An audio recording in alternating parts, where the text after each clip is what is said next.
The blazing Arizona sun beat down mercilessly on Nathan Keller's back as he hammered another nail into the weathered shingles of his ranch house roof, sweat dripping from his brow despite the bandana tied around his forehead.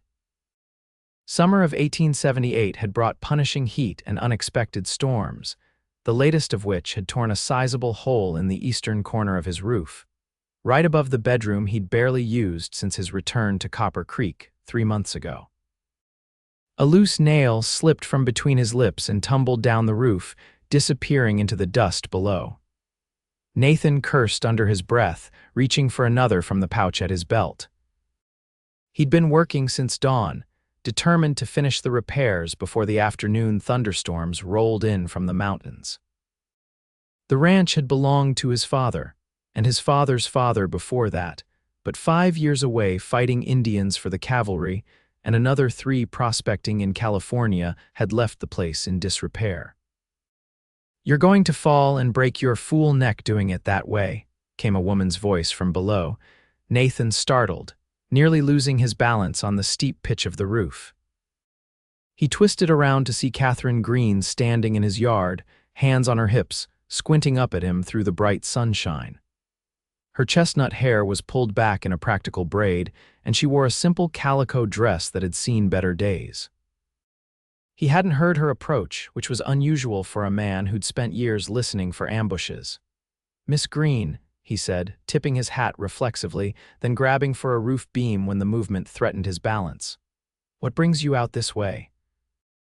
"I heard hammering when I was riding back from the Wilsons' place," she replied. "Thought I'd see who was foolish enough to be working in this heat."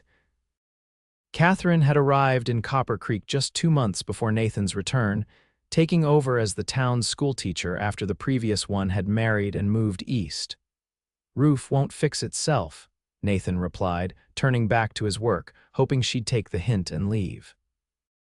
He wasn't much for conversation these days, especially with a woman as educated and proper as Katherine Greene. Instead of the sound of retreating footsteps, Nathan heard a scraping noise and turned to see the ladder shift. Before he could call out a warning, Katherine's head appeared over the edge of the roof, followed by the rest of her as she climbed up with surprising agility. "What in tarnation do you think you're doing?" Nathan demanded, genuinely alarmed as she carefully made her way across the sloped surface toward him.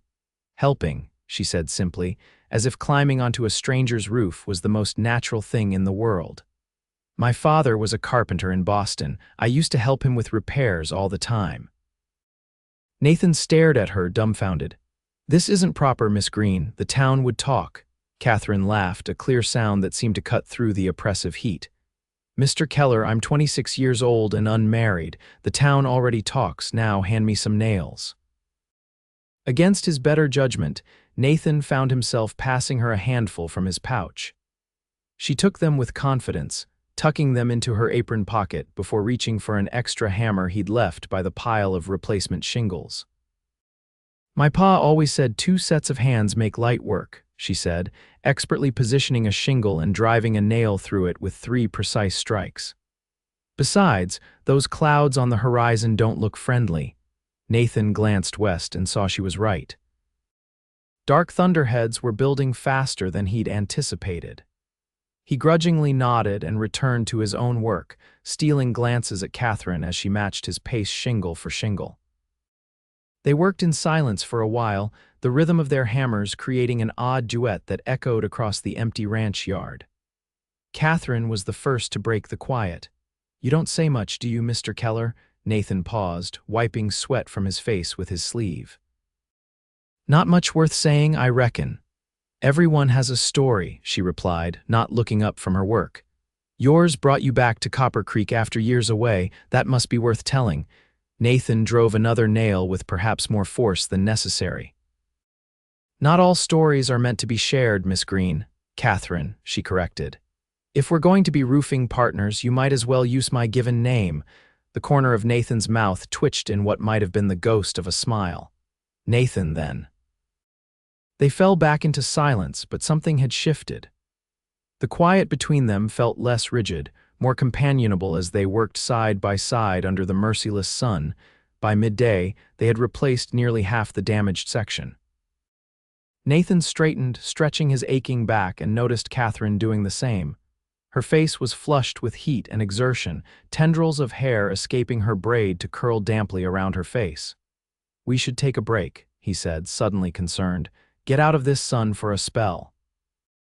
Katherine nodded, wiping her forehead with the back of her hand. Water would be welcome. They carefully made their way back to the ladder, Nathan insisting she descend first while he held it steady. Inside the relative coolness of the ranch house kitchen, Nathan poured water from a pitcher into 2 tin cups. "It's not much," he said, gesturing around the sparse but tidy kitchen. "Been meaning to make it more livable." Katherine accepted the water gratefully. "It has good bones," she said, looking around with interest rather than judgment. "Just needs some care." Nathan watched her as she drank, studying her face openly for the first time. She had a dusting of freckles across her nose from the sun, despite the wide brimmed hat she'd been wearing. Her eyes, he noticed, were an unusual shade of green, like the sage that grew in the foothills. "Why did you really come up on my roof, Katherine?" he asked suddenly. She lowered her cup, meeting his gaze directly. "Because you looked like a man who's been doing everything alone for too long." The simple truth of her words struck him like a physical blow. Nathan looked away, uncomfortable with how easily she'd seen through him. And she added with a small smile, "The school roof leaks something terrible. I figured I might learn a thing or two." The tension broke and Nathan found himself chuckling despite himself. "Well, I reckon you've earned your lesson. Should we get back to it before those clouds roll in?" They returned to the roof, working with renewed energy. As they neared completion, the first distant rumble of thunder warned that they were racing against time. They hurried, passing tools and materials between them with the efficiency of longtime partners rather than new acquaintances. Just as they hammered in the last shingle, fat droplets of rain began to fall. Nathan helped Katherine to the ladder, but as she stepped onto the top rung, her foot slipped on the rain-slicked wood. Nathan lunged forward, grabbing her around the waist as she cried out in alarm. For a heart-stopping moment, they teetered precariously at the edge of the roof, rain beginning to pour down around them. Then Nathan regained his balance, holding Katherine firmly against him. He could feel her heart racing, or perhaps it was his own, as the rain soaked them both. "I've got you," he said, his voice low near her ear. Katherine turned her head, their faces suddenly inches apart. "I know," she replied, and something in her steady gaze made Nathan's breath catch. They made it down the ladder safely, rushing through the intensifying rain into the house. Once inside, they stood dripping on the kitchen floor, looking at each other with a mixture of relief and something unspoken that hung in the air between them. "Thank you," Nathan said finally, "for your help today." Katherine smiled, wringing water from her braid. "That's what neighbors do, isn't it?" Before Nathan could answer, a brilliant flash of lightning illuminated the windows, followed almost immediately by a deafening crack of thunder. Katherine jumped, instinctively moving closer to Nathan. "Looks like you're stuck here until the storm passes," he said, suddenly aware of how improper the situation might appear to others. Katherine seemed to read his thoughts. "It appears so," she said. "I hope the good people of Copper Creek will forgive the scandal." There was a hint of defiance in her voice that surprised and intrigued Nathan. This schoolteacher was not what he'd expected. The storm raged outside while Nathan built a fire in the hearth to ward off the sudden chill. Katherine found a blanket and wrapped it around her shoulders, settling into the single chair by the fire while Nathan leaned against the mantel. "Now might be a good time for that story," Katherine suggested as another roll of thunder shook the windows. Nathan looked down at her, considering. It had been so long since he'd shared anything of himself with another person, yet something about Katherine Greene, with her direct gaze and capable hands, made him want to try. "I joined the cavalry when I was 18, he began hesitantly, full of ideas about honor and duty. 5 years later, I'd seen enough to know better." Katherine didn't interrupt, just watched him with those sage green eyes as he spoke of battles that still haunted his dreams, of friends lost, and the growing realization that the savage Indians he'd been sent to fight were people defending their homes and families. He told her about leaving the army, heading to California to seek his fortune in the gold fields, finding just enough success to keep him searching for 3 years before finally accepting it was time to come home. "My father died while I was gone," he said, staring into the flames. "I didn't even know until I reached Tucson and got his letter from 2 years before. By then, he'd been in the ground for 18 months. "I'm sorry," Katherine said softly. "We weren't close," Nathan replied. "He was a hard man to know. But this place was his life, and now it's all I have left of him." "Is that why you came back? Duty?" Nathan considered the question. "Maybe at first, now I'm not sure. What about you? What brings a Boston carpenter's daughter to teach school in Copper Creek, Arizona?" Katherine's smile held a hint of sadness. "My father died too. Consumption. After that, there wasn't much keeping me in Boston, and when I saw the advertisement for a teacher out west, it seemed like an adventure. And has it been an adventure?" "Some days more than others," she replied, her eyes meeting his with a warmth that made something long dormant stir in Nathan's chest. "Today certainly qualifies." The storm continued into the evening. Nathan cooked a simple meal of beans and bacon, which they shared at the small kitchen table. As night fell, the impropriety of their situation became increasingly apparent, but the storm showed no signs of abating. "You can take the bedroom," Nathan offered. "I'll sleep out here by the fire." Katherine nodded, suddenly shy. "Thank you." As she disappeared into the bedroom, the very one whose roof they'd repaired earlier that day, Nathan stretched out on a blanket near the hearth, listening to the rain drumming on the new shingles above. He found himself smiling in the darkness, realizing it was the most he'd spoken to anyone since returning to Copper Creek. Perhaps even longer. Morning dawned clear and fresh, the storm having washed the world clean. Nathan woke to the smell of coffee and the sound of movement in the kitchen. He found Katherine at the stove, her hair neatly braided again, though her dress was still somewhat damp. "Hope you don't mind," she said, gesturing to the coffee pot. "Seemed the least I could do." "Not at all," Nathan replied, suddenly conscious of his rumpled appearance. "I appreciate it." They shared breakfast in a comfortable silence, both aware that whatever unusual circumstance had brought them together was coming to an end. When Katherine finally rose to leave, Nathan walked her to the door. "I should check on my horse," she said. "And then head back to town before the gossips have too much to speculate about." "I'll saddle her for you," Nathan offered, but Katherine shook her head. "I can manage, but thank you, Nathan, for everything." She held out her hand, and Nathan took it, surprised by the strength in her grip and the calluses that matched his own. "Will I see you again?" he asked, then felt foolish for the eagerness in his voice. Katherine's smile brightened her entire face.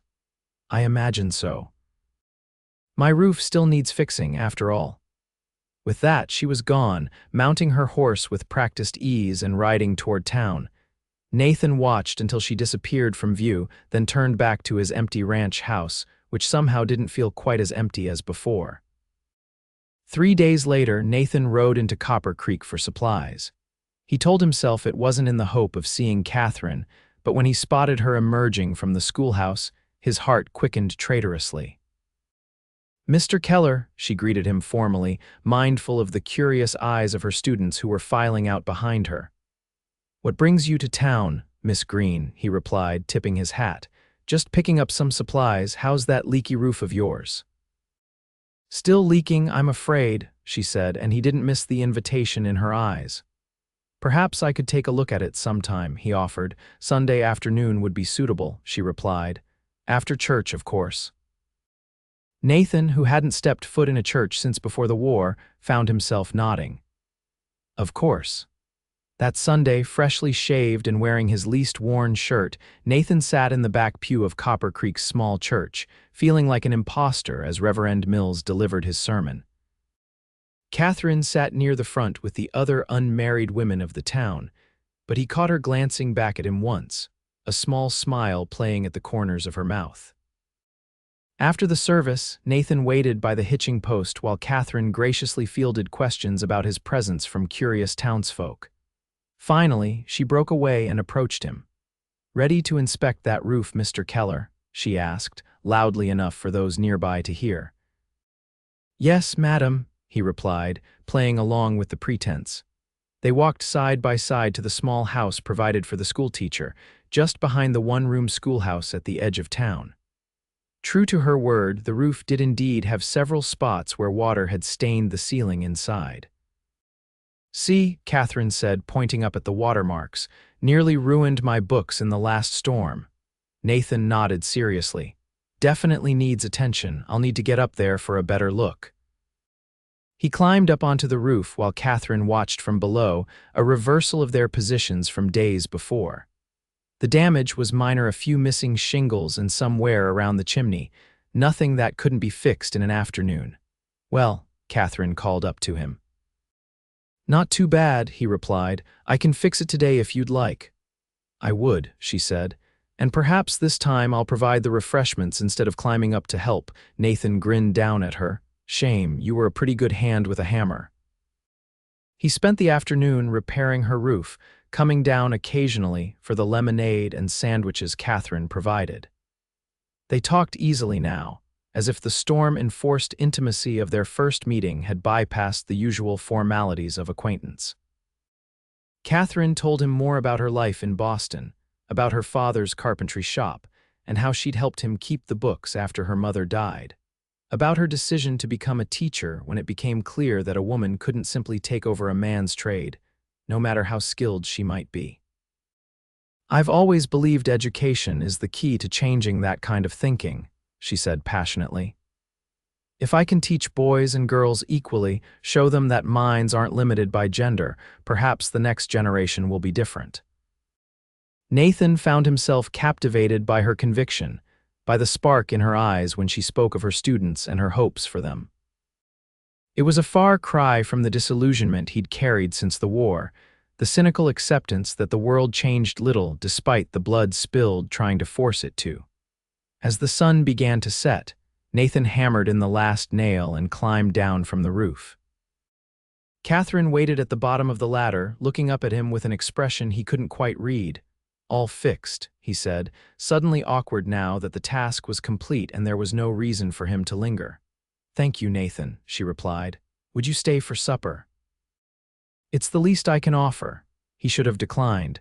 The town was already likely buzzing with speculation about the reclusive rancher spending his Sunday at the schoolteacher's house. But Nathan found he didn't care. "I'd be honored," he said. They ate at her small table, the meal simple but delicious. Katherine had made a stew and cornbread that reminded Nathan of his mother's cooking, a memory so distant he was surprised to find it still existed. "This is wonderful," he said, savoring a bite. Katherine looked pleased. "Just because I can handle a hammer doesn't mean I neglected the more traditional skills. A woman on her own needs to be capable of many things." After supper, they sat on Katherine's small porch as darkness fell, watching the stars appear one by one in the vast Arizona sky. Nathan couldn't remember the last time he'd felt so at peace. "I should go," he said finally, though everything in him wanted to stay. Katherine nodded but made no move to rise. "When will I see you again?" she asked, echoing his question from days before. Nathan turned to look at her, her face silvered by moonlight. "Soon," he promised. "Very soon." The weeks that followed fell into a pattern. Nathan would ride into town every few days, ostensibly for supplies, but always finding time to stop by the schoolhouse. Katherine began riding out to his ranch on Saturday afternoons, bringing a basket of food and sometimes books she thought he might enjoy. Together, they continued the work of restoring his ranch house, Katherine proving as adept with a paintbrush as she was with a hammer. They planted a small vegetable garden behind the kitchen, and Katherine brought cuttings of flowers from her own small garden in town. The people of Copper Creek watched their growing friendship with interest. Some disapproved of the unconventional relationship, particularly the more proper ladies of the town who thought it highly inappropriate for the schoolteacher to spend so much time unchaperoned with a man. Others, like Doc Wilson and his wife, who had taken Katherine under their wing when she first arrived, were supportive. "About time that Keller boy found someone," Doc Wilson remarked to his wife after church one Sunday. "Been carrying too many ghosts around with him since he came back." Nathan was indeed changing. The nightmares that had plagued him since the war came less frequently. He began to take more interest in the ranch, not just maintaining it but improving it. He even started breaking horses again, something he had once excelled at but had abandoned upon his return. Katherine noticed the changes but said little, sensing that drawing attention to them might make Nathan retreat back into himself. Instead, she simply continued to share her own life with him, her frustrations with certain stubborn students, her joy when a child finally mastered a difficult concept, her dreams for the future of the school. It was during one of their Saturday afternoons, as they sat in the shade of the porch after working in the garden, that Nathan finally acknowledged what was happening between them. "People are talking about us," he said, watching Katherine's profile as she gazed out at the distant mountains. "People always talk," she replied, unconcerned. "It's what they do when their own lives aren't interesting enough. Does it bother you, what they're saying?" Katherine turned to look at him, her expression serious. "Does it bother you?" Nathan considered the question honestly. "No," he said finally. "It probably should, but it doesn't." "Why should it?" Katherine challenged. "Because I'm a schoolteacher and should be above reproach, or because you're a former cavalry man who's supposed to keep to himself?" "Both, maybe," Nathan admitted. "Or maybe because what they're saying isn't entirely wrong." Katherine's eyes widened slightly. "And what exactly are they saying, Nathan Keller?" Nathan took a deep breath, his heart hammering in his chest. "That I'm sweet on you, that maybe you're sweet on me too." A slow smile spread across Katherine's face. "And if they're right, then I'd say they're unusually perceptive for once," Nathan replied, returning her smile. He reached across the space between them, taking her hand in his. It felt right, like something he should have done long ago. Katherine's fingers curled around his, strong and sure. "I've been sweet on you since you didn't chase me off your roof," she confessed. Nathan laughed, the sound coming easily now. "I've been sweet on you since you climbed up there in the first place." The admission changed things between them, bringing both clarity and complexity. They began to speak more openly of a future together, while navigating the increased scrutiny of the town. Katherine faced questions from the school board about the propriety of her relationship with Nathan, which she handled with grace but firm resolve. "My personal life does not affect my ability to teach," she told them. "In fact, I would argue that showing young women they can choose their own path in life, including whom they wish to court, is a valuable lesson." Nathan, for his part, began to integrate himself more into the community, attending town meetings and offering his help when the church needed a new bell tower. Slowly, the whispers about the reclusive rancher and the forward-thinking schoolteacher gave way to acceptance, if not always approval. As summer turned to fall, Nathan and Katherine's courtship deepened. They rode together across his land, picnicked by the creek that gave the town its name, and spent evenings reading aloud to each other by lamplight. Katherine continued to teach Nathan about books and ideas, while he taught her about the land and the skills needed to survive on it.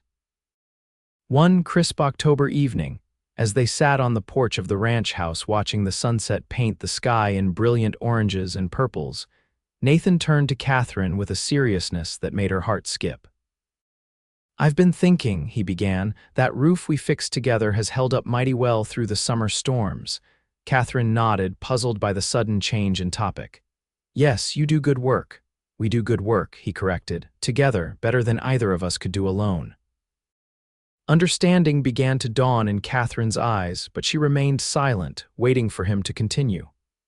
"I'm not a man of many words," Nathan said, taking her hands in his, "and I don't have much to offer beyond this land and these hands. But I love you, Katherine Greene, and I can't imagine my life without you in it anymore." Tears welled in Katherine's eyes as Nathan slipped from the chair onto one knee before her. "Will you marry me?" he asked simply. "Build a life with me under this roof we fixed together." "Yes," Katherine answered without hesitation, her voice steady despite the tears on her cheeks. "Yes, Nathan Keller, I will marry you." They were married in the church in Copper Creek 2 weeks later, on a Sunday afternoon with the whole town in attendance. Katherine wore a new blue dress she'd made herself, with wildflowers in her hair instead of a veil. Nathan stood tall in a black suit borrowed from Doc Wilson, nervously fidgeting until the moment Katherine appeared at the back of the church on the arm of Reverend Mills, who had agreed to give her away. The celebration afterward was the largest Copper Creek had seen in years. Tables laden with food lined the town square, and someone had brought out a fiddle for dancing. Even those who had disapproved of their courtship came to offer congratulations, won over by the obvious happiness of the couple. As the sun began to set, Nathan and Katherine said their goodbyes and rode back to the ranch together, their home now, officially and completely. Nathan helped Katherine down from her horse, then surprised her by sweeping her into his arms to carry her across the threshold. "Welcome home, Mrs. Keller," he said, setting her gently on her feet in the front room that now boasted curtains she had sewn, and a rug they had picked out together in Tucson. "Home," Katherine repeated, wrapping her arms around his neck. "You know, when I climbed up on your roof that day, I never imagined where it would lead." Nathan smiled down at her, his eyes filled with love and promise. "I'm mighty glad you did, though." "So am I," Katherine whispered, standing on tiptoe to kiss her husband as the first stars appeared in the sky above their sturdy roof. In the years that followed, the ranch flourished under their combined care. Katherine continued to teach at the school, riding in each morning and home each afternoon, though she took a brief respite when their first child, a daughter they named Alina, was born 2 years after their wedding. A son, William, followed 3 years later, and the once quiet ranch house rang with the laughter and energy of children. Nathan became one of the most respected ranchers in the territory, known for his fair dealings and quality livestock. Together with Katherine, they expanded the ranch, adding more land and cattle, and eventually hiring hands to help with the work. Their partnership, which had begun with a leaky roof and an unexpected storm, became a cornerstone of Copper Creek society. They hosted community gatherings, supported the school, and quietly helped those in need. Katherine started a lending library in one room of the schoolhouse, and Nathan taught many of the town's boys and a few forward-thinking girls about horsemanship and ranching. And on summer evenings, long after their children were grown and had children of their own, Nathan and Katherine could still be found sitting together on the porch of their ranch house, hand in hand, watching the sun set over the land they loved, beneath the roof they had fixed together.